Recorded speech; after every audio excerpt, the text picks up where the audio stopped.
Hello Beshi! It's me, Ali, isang OFW dito sa Taiwan.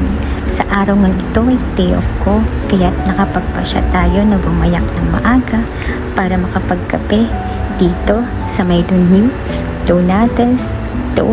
basta, ayan siya. Pero bago ang lahat, syempre, dumaan muna tayo dito sa may park.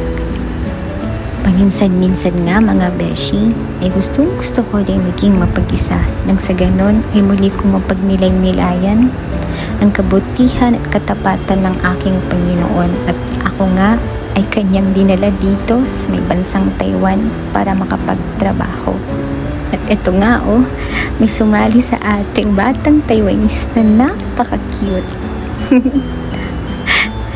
Di na rin tayo nagtagal dyan mga beshi. At muli, tayo ay naglakad-lakad at nakapansin nga tayo dito ng mga matatandang Taiwanese na nag-yoga. Dito kasi sa Taiwan, masyado nilang pinapahalagahan ang kanilang mga pangangatawan o ang kanilang mga kalusugan. Heto na nga, Beshi, bumalik na agad tayo dito sa may coffee shop.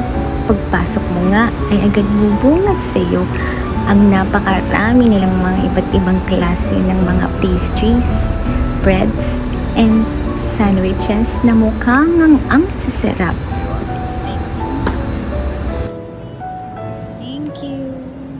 Naghintay nga lang tayo ng mga konting minuto mga beshi.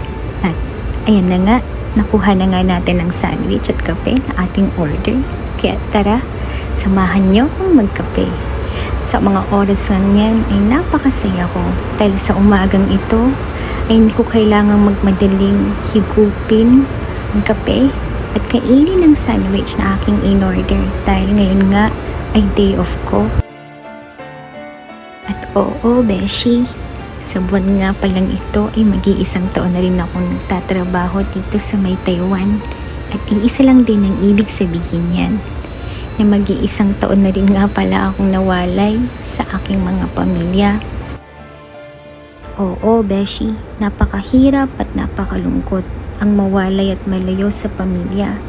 Ngunit patuloy pa din akong lalaban at magpapatuloy dahil naniniwala ako na parte lamang ito ng napakaraming magagandang plano ng Panginoon sa aking buhay at sa aking pamilya at balang araw darating ulit ang panahon na kung saan mababawi namin lahat ang mga nanakaw na sandali ng isang pangarap na ito.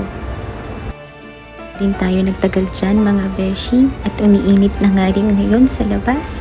Nakabike nga lang din kasi ako kaya tumaan muna ako dito sa may yellow store para bumili saglit ng stapler na kailangan ko sa aming production. Tumaan na nga rin po tayo dito sa may KFC para mag-take out ang ating itatanghalian sa araw na ito. So, paano? Hanggang dito na lang muna mga beshi ha. Sa next day off ko ulit. Bye!